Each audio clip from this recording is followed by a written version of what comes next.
Avant de commencer la réunion, j'aimerais juste dire 2-3 mots. C'est que je suis susceptible d'être interrompu à tout moment, puisque étant donné que mon frère a disparu, je suis en alerte.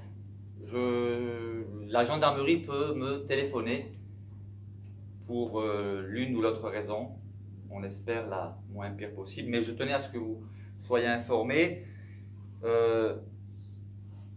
J'aurais certainement eu beaucoup de choses à faire cet après-midi, mais je tenais à maintenir cette réunion auprès de vous, parce que je crois qu'on doit aussi penser aux autres, et je pense que le Seigneur peut m'utiliser pour vous communiquer sa pensée et qui m'édifiera moi aussi. Nous sommes donc dans ça fait quelques années maintenant que nous sommes dans ce lieu, résidence pour personnes âgées.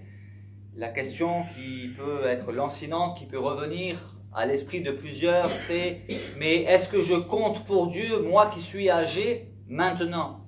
La question peut-être vous turlupine, vous vous sentez peut-être abandonné. Qu'est-ce que Dieu pense de vous? Dieu vous a-t-il délaissé? Dieu est-il fidèle? Oui, Dieu est fidèle, dans les bons, dans les mauvais moments. Dans les bons moments, c'est facile. C'est facile d'en avoir la foi quand tout va bien. C'est dans les moments terribles, dans les moments de difficulté, dans les moments d'épreuve que vous avez certainement connus tout au long de votre vie, puisque vous êtes bien plus âgé que moi. Vous en avez traversé des tempêtes. Et je suis certain que plusieurs parmi vous pourraient témoigner de la fidélité de Dieu, n'est-ce pas?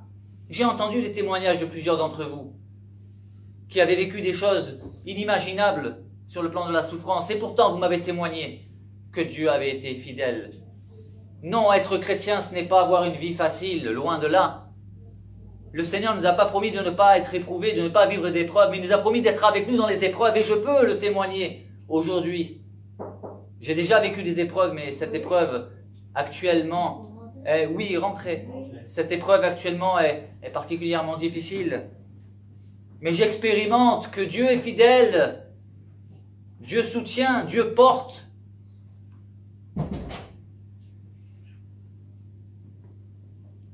Voyez-vous, il y a des choses qu'on dit. Charles Spurgeon disait, il y a des choses que vous n'apprendrez pas dans les instituts bibliques, ni dans les facultés de théologie.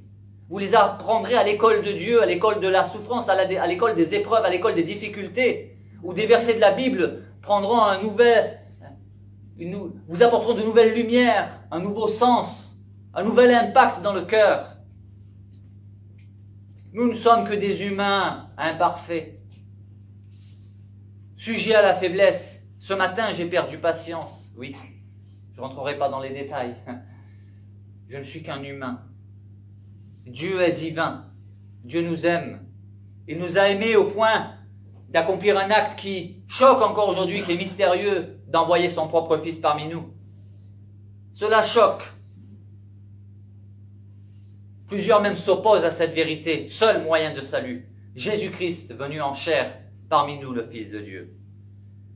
Mais revenons-en à la question principale, la personne âgée. Quelle place a la personne âgée dans le cœur de Dieu? Tous les humains ont de la valeur aux yeux de Dieu. La création entière a de la valeur aux yeux de Dieu. Les oiseaux du ciel ont de la valeur aux yeux de Dieu. Jésus a dit, regardez les oiseaux du ciel, ils ne sèment, ils ne moissonnent. Ne vous inquiétez de rien, vous valez beaucoup plus que les oiseaux.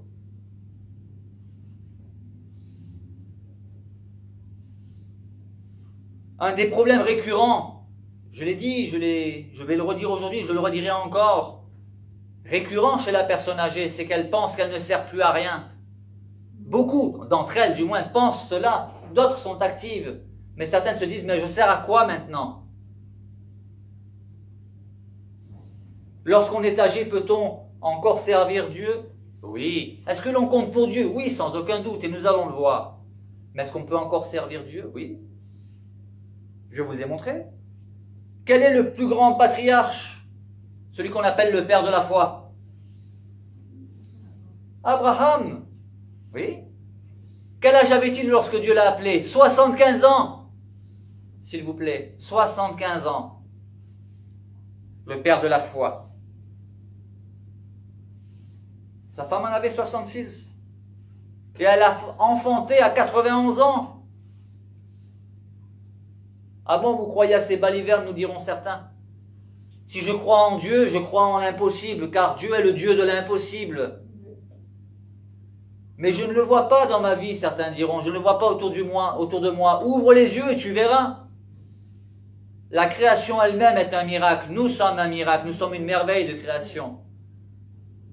La création, l'humanité a été abîmée par ce qu'on appelle le péché. Oui. Mais Dieu est quand même présent. Dieu intervient. Dieu ne nous a pas abandonnés. Une autre question. À quel âge Dieu a-t-il appelé Moïse? Quel âge avait-il Moïse lorsque Dieu l'a appelé à se rendre en Égypte pour être l'instrument de Dieu pour délivrer le peuple d'Israël de l'emprise de Pharaon? Il avait 80 ans. Il a vécu 40 ans comme prince en Égypte, comme un homme considéré. Puis 40 ans dans le désert à s'occuper de troupeaux. Et à l'âge de 80 ans, Dieu appelle un homme âgé, on dirait un vieillard aujourd'hui, en lui disant « Va en Égypte, délivrer mon peuple. » Ah bon, hein? Mais qui suis-je? Eh bien justement, lorsque nous sommes vidés de nous-mêmes, Dieu peut nous utiliser.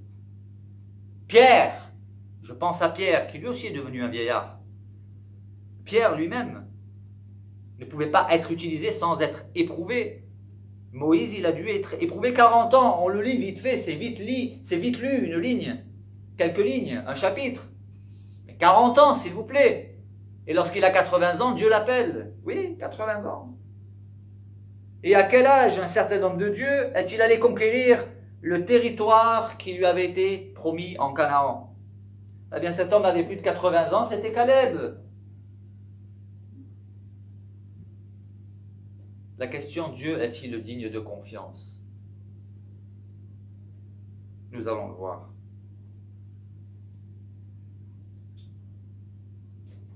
Dans le psaume 92, les versets 13 à 15, nous pouvons lire ceci. Les justes grandissent comme le palmier, ils croissent comme le palmier. Ils s'élèvent comme le cèdre du Liban, plantés dans la maison de l'Éternel, ils prospèrent dans les parvis de notre Dieu. Les justes, qui sont les justes? La Bible nous dit qu'il n'y a pas même un seul juste sur terre. Alors qui sont les justes? Ceux qui ont été justifiés gratuitement par la foi. La foi en qui? La foi en celui qui justifie, Jésus-Christ. C'est eux les justes. Mais avant la venue de Jésus, ils étaient justifiés par la foi dans le Messie, dans la venue du Messie, qu'ils attendaient. Mais que nous dit ce verset sur les justes? Bon, d'accord, ils grandissent comme le palmier, le cèdre du Liban, etc. Mais il nous est dit au verset 14, ils portent encore du fruit dans la vieillesse. Ils sont pleins de sève et verdoyants. Pour faire quoi? Pour faire connaître que l'Éternel est juste. Il est mon rocher et il n'y a point en lui d'injustice. Les justes qui se confient en l'Éternel ont une vigueur. Alors bien sûr, la vigueur physique peut s'amoindrir, peut s'affaiblir. Mais la vigueur spirituelle, elle est là. Moi, je le vois chez certains d'entre vous.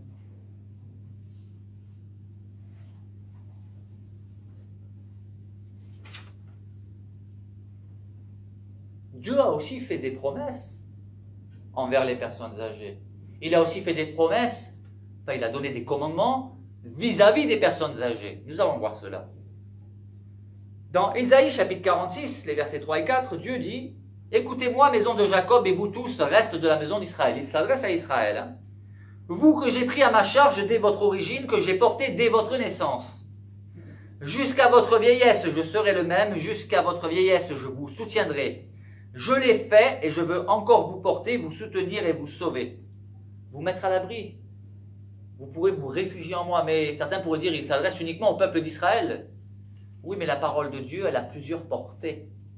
Nous le savons, quand on étudie la Bible, nous comprenons que les prophéties ont plusieurs portées. Elles ont une première portée directe pour le peuple d'Israël, mais cette parole-là, le chrétien, lorsqu'il la lit, elle s'adresse aussi à lui. Lorsque Dieu dit « jusqu'à votre vieillesse, je serai le même », ça s'adresse évidemment aussi aux chrétiens. Faisons l'inverse. Nous sommes chrétiens, on prend de l'âge. Dieu ne nous soutient plus? Dieu ne nous porte plus? Non. Et d'ailleurs, l'expérience est là pour le confirmer. Malou, vous pouvez confirmer, Dieu vous a soutenu? jusqu'à votre grand âge. Heureusement. Jeannette, vous aussi, vous l'avez témoigné plusieurs fois. Le Seigneur vous a soutenu plus d'une fois et vous en avez vécu des épreuves, n'est-ce pas? Dieu vous a soutenu. Et le Dieu promet jusqu'à votre vieillesse, il ne change pas. Je serai le même. Jusqu'à votre vieillesse, je vous soutiendrai. Il n'a pas dit je vous épargnerai les épreuves.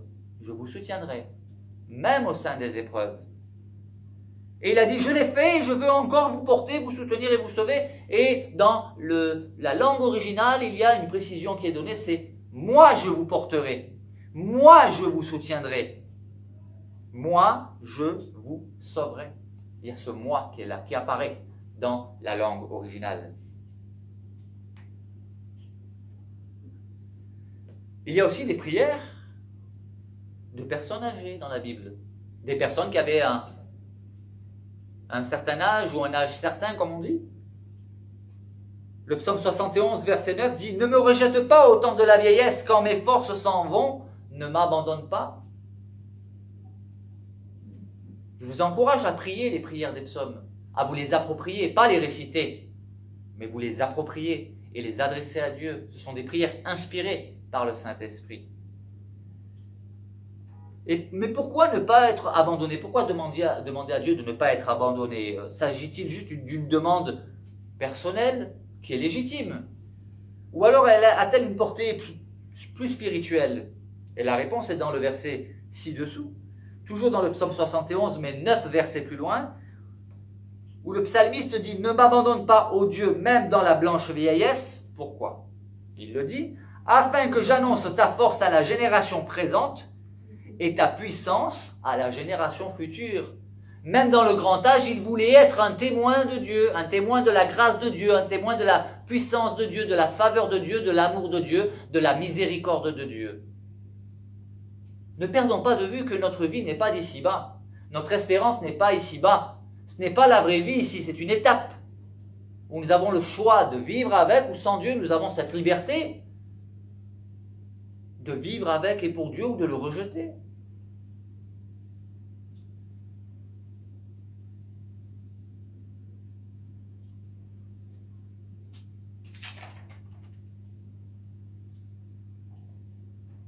Il y a aussi des commandements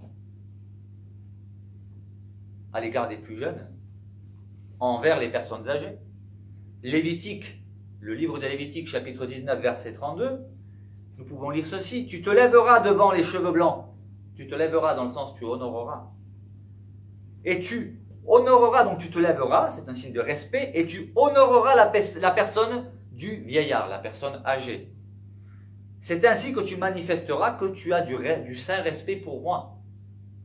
C'est ce que nous dit le texte.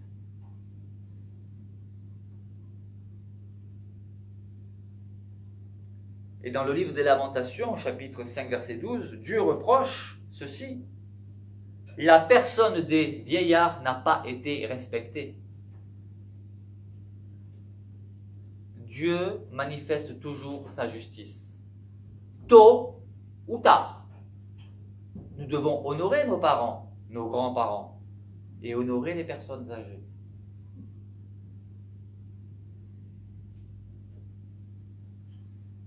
L'apôtre Paul lui-même écrit à Timothée ceci. Dans la première épître à Timothée, chapitre 5, les versets 1 et 2, il dit à Timothée qui était un jeune serviteur de Dieu, il lui dit « Ne réprimande pas rudement la personne âgée, mais exhorte-la comme un père. » En fait, il dit exactement « Ne réprimande pas rudement le vieillard, mais exhorte-le comme un père. Exhorte les jeunes gens comme des frères, les femmes âgées comme des mères, et celles qui sont jeunes comme des sœurs, en toute pureté. » Je me sens personnellement concerné, puisque je suis plus jeune. Et dans son épître à Philémon, l'apôtre Paul écrit ceci. Il lui dit « Bien que j'ai en Christ toute liberté de te prescrire ce qui est convenable, c'est de préférence au nom de la charité que je t'adresse une prière, étant ce que je suis, Paul, un vieillard, et de plus maintenant prisonnier de Jésus-Christ. » L'apôtre Paul a connu aussi le grand âge, avec les inconvénients qui vont avec. Mais une question est là et elle demeure. Toujours. Pour la personne âgée comme pour la plus jeune. Dieu est-il digne de confiance? Peut-on faire confiance à Dieu? J'irai plus loin. Peut-on faire confiance, et ça c'est une remarque qu'on entend souvent, à un Dieu qui permet tant de malheurs, qui permet ceci, qui permet cela, et nous avons tous une liste de reproches que nous pourrions faire à Dieu. Mais c'est parce que nous ne connaissons pas Dieu que nous disons cela, parce que nous ne comprenons pas Dieu et parce que nous ne pouvons pas comprendre Dieu. Nous ne pouvons pas comprendre les mystères de Dieu. Nous avons tous des listes de pourquoi et de comment. Et nous n'avons pas forcément de réponse. Nous pouvons avoir quelques éléments de réponse dans certaines situations, mais dans d'autres situations, on n'a pas d'éléments de réponse. Quand on connaît l'histoire, et même lorsque nous considérons ce qui se passe aujourd'hui dans le monde, en temps réel, nous pouvons nous poser légitimement la question, mais où est Dieu? Où est-il?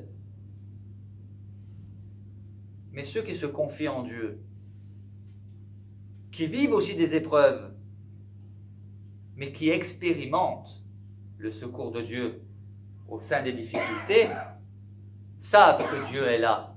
Oh, on ne comprend pas forcément. Je ne comprends pas l'épreuve que nous traversons actuellement, mais je sais une chose. Voyez-vous, jusqu'à récemment, j'en ai fait des expériences avec Dieu. Des belles expériences. Des douloureuses, mais aussi des glorieuses. Mais dans l'épreuve que nous vivons actuellement, j'expérimente. Vous voyez, j'ai toujours dit, le secret de la vie chrétienne, c'est de prier, de passer du temps dans la prière, de parler à Dieu, d'intercéder, avec foi, avec ferveur, mais aussi de méditer sa parole. C'est-à-dire de la lire, de la méditer, de réfléchir, donc, prier, je parle à Dieu, et lire et méditer la parole de Dieu, Dieu me parle. Donc, prier et méditer la parole de Dieu. Mais là, j'ai compris autre chose, au travers de cette épreuve. Parmi les secrets de la vie chrétienne. Prier Dieu, méditer la parole de Dieu et expérimenter ce que la parole de Dieu nous dit. Ésaïe 30, verset 15 nous dit: c'est dans la tranquillité et le repos que sera votre salut. Et écoutez bien la suite. C'est dans le calme et la confiance que sera votre force. Ah, mais tous les chrétiens connaissent ce verset depuis des années, je le connais ce verset. Mais dans cette situation actuelle que nous traversons, ce verset est un puissant dopant, c'est de la dynamite spirituelle qui nous fortifie, qui nous maintient debout, qui nous maintient dans l'espérance, peu importe l'issue de l'épreuve que nous sommes en train de traverser. Nous sommes en train d'expérimenter que Dieu est celui qui nous porte, qui nous fortifie, et qui nous dit: reste calme et confiant, peu importe l'issue. Avant la disparition mystérieuse de mon frère, pour laquelle on n'a pas encore d'issue, de réponse, je parlais avec mon épouse et je lui disais: tu te rends compte que l'apôtre Pierre a marché sur l'eau? Il y avait une tempête, Jésus marchait sur l'eau, les disciples ont été effrayés et Jésus leur a dit: n'ayez pas peur, c'est moi. Pierre a dit: Seigneur, si c'est toi, ordonne que je marche sur l'eau. Jésus lui a dit: viens.